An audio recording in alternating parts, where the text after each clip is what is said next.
अस्सलाम वालेकुम। मेरा नाम डॉक्टर खालिद अंसारी है और मैं as a physician and diabetologist Mumbra और भिवंडी इन इलाकों में प्रैक्टिस कर रहा हूँ पिछले 15 सालों से। आप सभी लोगों को रमज़ान की बहुत बहुत मुबारकबाद। आज हम इस वीडियो में मरीज़ लोग जो डिफरेंट बीमारियों में मुब्तला होते हैं, किस तरह से रमज़ान के दौरान डिफरेंट मेडिकल प्रॉब्लम्स को फेस करते हैं और उनके दिमाग में कई सवाल रहते हैं कि किस सिचुएशन में क्या कर सकते हैं, क्या नहीं कर सकते हैं, उसके बारे में हम one by one question answer के ज़रिए बात करेंगे। क्या हम चेकअप वगैरह के लिए अपना ब्लड दे सकते हैं रमज़ान में रोज़ा रखते हुए? तो उसका जवाब ये है, जी हाँ, आप ब्लड अपना दे सकते हैं, क्योंकि जो ब्लड इन्वेस्टिगेशन के लिए लिया जाता है वो बहुत स्मॉल क्वांटिटी के लिए लिया जाता है, तो उससे उमूमन मरीज़ों को दिक्कत नहीं होती है। तो मरीज़ अपना ब्लड चेकअप वगैरह के लिए दे सकते हैं रोज़ा रखते हुए भी। और इसी तरह अगर डायबिटिक पेशेंट है तो अपना शुगर चेक करने के लिए जो ग्लूकोमीटर के ज़रिए शुगर चेक करते हैं, फिंगर प्रिक करके, वो भी चेक किया जा सकता है। उससे रोज़े में कोई प्रॉब्लम नहीं होती है। इसी को फर्दर बात करते हुए, अगर कोई मरीज़ रोज़ा रखते हुए अगर ब्लड डोनेशन करना चाहता है तो वो कर सकता है, लेकिन उसके लिए एडवाइजेबल ये है कि ब्लड डोनेशन उस वक्त करे जब वो रोज़ा ना रहे किसी वजह से, या इफ्तार के बाद ब्लड डोनेशन करे। लेकिन अगर बहुत मेडिकल इमरजेंसी है और उसकी अच्छी सेहत है तो वो रोज़ा रखते हुए ब्लड डोनेशन कर सकता है। क्या मरीज़ रोज़ा रखते हुए ब्लड ट्रांसफ्यूशन ले सकता है? जी नहीं, मरीज़ रोज़ा रखते हुए ब्लड ट्रांसफ्यूशन नहीं ले सकता है। अगर उसे रोज़ा भी रखना है और ब्लड ट्रांसफ्यूशन भी लेना है तो बेहतर है वो ब्लड ट्रांसफ्यूशन रोज़ा खोलने के बाद ले। क्या मरीज़ रोज़ा रखते हुए डिफरेंट इंजेक्शंस ले सकते हैं? जी हाँ, अगर मेडिकल इमरजेंसी है तो वो डिफरेंट इंजेक्शन ले सकते हैं। फॉर एग्ज़ाम्पल, अगर किसी मरीज़ को बहुत ज़्यादा उल्टी हो रही है, मतली आ रही है, तो उल्टी से रिलेटेड या मतली से रिलेटेड इंजेक्शंस ले सकते हैं, चाहे वो इंट्रामस्कुलर हो या इंट्रावीनस हो। और अगर किसी मरीज़ को किसी वजह से बहुत सीवियर एब्डोमिनल पेन हो रहा हो, फॉर एग्ज़ाम्पल कई मरीज़ों को किडनी पेन शुरू हो जाता है स्टोन की वजह से, तो ऐसे मरीज़ इंट्रामस्कुलर इंजेक्शन और इंट्रावीनस इंजेक्शन पेन किलर का ले सकते हैं, स्पेशली अगर उनका रोज़ा पूरा होने में कुछ ही घंटे बाकी हैं। लेकिन अगर मरीज़ को ये सब प्रॉब्लम रोज़े की शुरुआत में हो रही है और ऐसा लग रहा है कि ये प्रॉब्लम बढ़ने वाली है, तो बेहतर है वो रोज़ा ना रखें, क्योंकि उल्टी होने की वजह से, पेन होने की वजह से और इंजेक्शन लेने की वजह से और फ्लूइड इंटेक ना होने की वजह से उनकी किडनी के ऊपर फर्दर असर हो सकता है। क्या ताकत के इंजेक्शंस लेने से या आईवी फ्लूइड लगाने से रोज़ा टूट जाता है? जी हाँ, अगर आप कोई भी इंजेक्शंस या आईवी फ्लूइड बॉडी की ताकत या कुव्वत बढ़ाने के लिए ले रहे हैं, चाहे वो इंट्रामस्कुलर हो या नसों के ज़रिए हो, वो आपको अलाउड नहीं है और उससे आपका रोज़ा टूट जाता है। मैं एक डायलिसिस पर मरीज़ हूँ, क्या मैं रोज़ा रख सकता हूँ?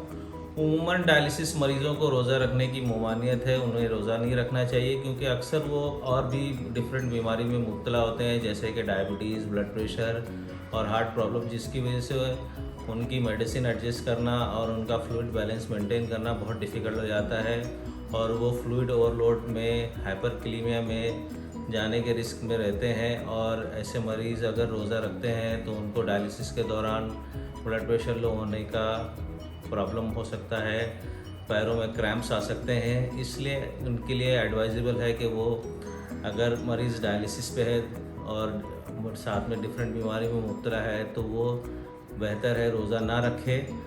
बट बहुत से पेशेंट ऐसे होते हैं किडनी प्रॉब्लम्स के, जिनकी किडनी प्रॉब्लम्स ज़्यादा नहीं होती है, और कुछ डायलिसिस पेशेंट ऐसे होते हैं जो काफ़ी स्टेबल होते हैं, और अगर वो रोज़ा रखना चाहते हैं तो बेहतर है पहले से अपने नेफ्रोलॉजिस्ट से कंसल्ट करें, ताकि वो उनकी रोज़ा रखने में मदद कर सकें। प्रेशर के मरीज़ों के लिए उमूमन मेडिसिन एडजस्ट करना बहुत बड़ा इशू नहीं रहता है। उनकी मेडिसिन या तो दिन में 1 बार या 2 बार रहती है, जिसको आसानी से एडजस्ट किया जा सकता है। लेकिन अगर कोई मरीज़ दिन में 3 बार मेडिसिन ले रहा है, तो दोपहर की मेडिसिन इमीडिएटली आफ्टर अफ्तार लेके रात वाली मेडिसिन 3-4 घंटे बाद ले सकता है और मॉर्निंग की मेडिसिन वो सहूर में ले लेते हैं। ब्लड प्रेशर के मरीज़ों को कई बार नाकों से ब्लड आ जाता है, उनका ब्लड प्रेशर बहुत हाई रहने की वजह से, तो इन हालात में अमूमन रोज़ा नहीं टूटता है। हमें कोशिश ये करनी होती है कि ब्लड हमारे नाक से मुंह के ज़रिए पेट में ना जाए, हम उसे स्पिट करके बाहर निकाल दें। इसी तरह से अगर किसी रोज़ेदार का गम से या दांत से ब्लड निकलता है तो कोशिश करके उसको स्पिट करते हैं, उसे अलग से पेट के अंदर जाने ना दें, तो इस तरह से आपका रोज़ा नहीं टूटेगा। डायबिटीज़ के मरीज़ों के लिए सबसे बड़ा मसला रमज़ान में डायबिटीज़ की मेडिसिन एडजस्ट करने के साथ साथ उनको होने वाले शुगर फ्लक्चुएशन का रहता है। कई मरीज़ हाइपोग्लाइसीमिया में जाने के रिस्क में रहते हैं और कई मरीज़ों का शुगर बढ़ने का चांस रहता है अगर वो स्पेशली इंसुलिन ले रहे हों। इसके लिए ज़रूरी है कि वो रमज़ान शुरू होने से 4 से 6 हफ्ते पहले अपने फिजिशियन या डायबिटोलॉजिस्ट से मिल के अपनी शुगर को अच्छे से कंट्रोल रखें। आज के वक्त में कई ऐसी मेडिसिन्स अवेलेबल हैं जो कि मील इंडिपेंडेंट मेडिसिन्स होती हैं, जो रमज़ान में बिल्कुल भी रिस्की नहीं है हाइपोग्लाइसीमिया के लिए। तो हमें कोशिश करके अपने फिजिशियन के ज़रिए ज़्यादा से ज़्यादातर उन मेडिसिन पे शिफ्ट होने की या अपनी डायबिटीज़ को इन मेडिसिन पे कंट्रोल करने की कोशिश करना चाहिए और फिजिशियन से मिल के अपने डोसेजेस को रमज़ान से एटलीस्ट 4 to 6 वीक्स पहले एडजस्ट करना चाहिए ताकि रमज़ान में हम हाइपो और हाइपरग्लाइसीमिया से बच सकें। थायराइड के मरीज़ों का सवाल रहता है कि थायराइड की मेडिसिन कब लें। अगर उनके पास सहूर में आधे से पौने घंटे का वक्त है सहूर करने से पहले तो उस वक्त ले सकते हैं, लेकिन अगर उतना वक्त नहीं है तो रात में सोते वक्त डिनर के 2 घंटे बाद भी थायराइड की मेडिसिन ले सकते हैं। इस तरह से पेट के मरीज़ होते हैं जो कई वजह से कॉन्स्टिपेटेड होते हैं और उसकी वजह से पेट में दर्द हो रहा है, तो वो संडास के रास्ते सपोजिटरी ले सकते हैं ताकि उनका पेट खाली हो सके और उनसे होने वाली पेट की तकलीफ़ को कम कर सकें। इन हालात में वो लेना जायज़ है, उससे रोज़ा नहीं टूटता है। और किसी तरह से अगर हमको कुछ पेन किलर्स संडास के रास्ते के ज़रिए देना है तो वो भी रोज़ेदारों को दिया जा सकता है, उससे रोज़े में कोई प्रॉब्लम नहीं होती है। जो मरीज़ स्मोकिंग करते हैं उनका सवाल रहता है क्या रमज़ान का महीना स्मोकिंग छोड़ने के लिए अच्छा महीना होता है? जी हाँ, रमज़ान का महीना बहुत अच्छा महीना होता है स्मोकिंग छोड़ने के लिए, क्योंकि रमज़ान की बरकत और रमज़ान के वजह से जो मरीज़ों का एतमाद हाई होता है उसके ज़रिए स्मोकिंग छोड़ने में काफ़ी मदद हो सकती है। और अगर स्मोकिंग की क्रेविंग्स होती है तो डिफरेंट तरह के निकोटिन्स पैच आते हैं जो रमज़ान में रोज़े रखते हुए भी मरीज़ लगा सकते हैं और विड्रॉल सिम्टम्स के लिए सहूर और अफ्तार में उससे रिलेटेड मेडिसिन भी खा सकते हैं। अस्थमा या सीओपीडी के मरीज़ होते हैं उनका सवाल ये होता है कि क्या हम इन्हेलर ले सकते हैं रोज़ा रखते हुए? तो आइडियली इनके लिए अच्छा यही रहेगा कि वो लोग सहरी में अपना इन्हेलर यूज़ कर लें या अफ्तार के बाद फ़ौरन अपना इन्हेलर यूज़ कर लें। अगर वो मल्टीपल इन्हेलर्स ले रहे हैं दिन में तो उनको चाहिए कि अपने डॉक्टर से कंसल्ट करके लॉन्ग एक्टिंग इन्हेलर्स लें जिनको दिन में 1 से 2 बार इस्तेमाल करने की ज़रूरत पड़ती है। लेकिन खुदा न खास्ता अगर रोज़ा रखते हुए कोई मेडिकल इमरजेंसी हो जाती है और सांस लेने की दिक्कत होती है और रोज़ा पूरा होने में कुछ ही घंटे बाकी हैं तो इमरजेंसी बेसिस पे आप इन्हेलर ले सकते हैं या अपने रोटा कैप्स ले सकते हैं। सिर्फ ध्यान इस बात का रखना होता है कि जो आप पाउडर या इन्हेलर लेते हैं उसको लेके फ़ौरन गार्गल करें और कोशिश करें कि उस पाउडर या लिक्विड जो भी है वो गले से पेट में ना जा सके और हम उसको तुरंत कुल्ली कर दें। सांस के मरीज़ों का ये सवाल रहता है कि वो ऑक्सीजन ले सकते हैं। जी हाँ, रोज़ा रखते हुए वो ऑक्सीजन ले सकते हैं, उससे उनका रोज़ा नहीं टूटता है। बट उमूमन सांस के मरीज़ों की कंडीशन इस तरह से नहीं हो सकती रहती है कि वो रोज़ा रख सकें। वॉश या माउथ फ्रेशनर यूज़ कर सकता हूँ रोज़ा रखते हुए।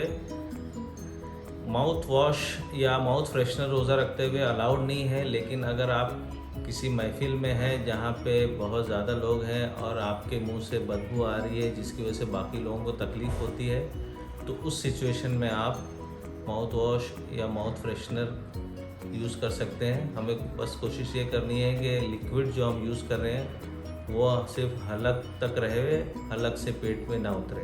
ENT या आँख के मरीज़ों का सवाल ये रहता है कि क्या हम ड्रॉप आँखों में ड्रॉप डाल सकते हैं या अपने कान में ड्रॉप डाल सकते हैं। जी हाँ, आप ज़रूर डाल सकते हैं, लेकिन हमें कोशिश ये करनी होती है कि जब हम कान में या आँखों में ड्रॉप डालते हैं तो अल्टीमेटली इसमें से कुछ फ्लूइड हमारे गले में आता है, तो हमें कोशिश करके उसको बाहर निकाल देना चाहिए। कोशिश ये करना चाहिए कि वो गले से पेट के अंदर ना जाए, और हमारी ये भी कोशिश होना चाहिए कि जहाँ तक हो सके हम ड्रॉप्स को सहरी में या अफ्तार के बाद में यूज़ करें। कुछ टैबलेट्स ज़बान के नीचे रख सकते हैं रमज़ान में रोज़े की हालत में। फॉर एग्ज़ाम्पल, अगर कोई हार्ट का मरीज़ रोज़ा रख रहा है और उसे चेस्ट पेन होता है और रोज़ा पूरा होने में कुछ वक्त ही बाकी है, तो चेस्ट पेन को कम करने के लिए सॉर्बिट्रेट टैबलेट जो होती है उसको ज़बान के नीचे रख के अपने चेस्ट पेन को कम किया जा सकता है। बस इस बात का ध्यान रखना है कि जब टैबलेट डिज़ोल्व होती है तो वो टैबलेट लुआब के ज़रिए हमारे स्टमक में ना जाए, हम उसको स्पिट करते हैं, कुल्ली करके बाहर निकाल दें। तो इस तरह से हम अपना रोज़ा कायम रख सकते हैं। लेकिन अगर बार बार चेस्ट पेन हो रहा है और बार बार सॉर्बिट्रेट टैबलेट लेने की ज़रूरत पड़ रही है तो बेहतर है ऐसे हालात में हम रोज़ा कंटिन्यू ना करें और फ़ौरन मेडिकल हेल्प लें। मे अल्लाह ग्रांट यू हेल्दी रमज़ान।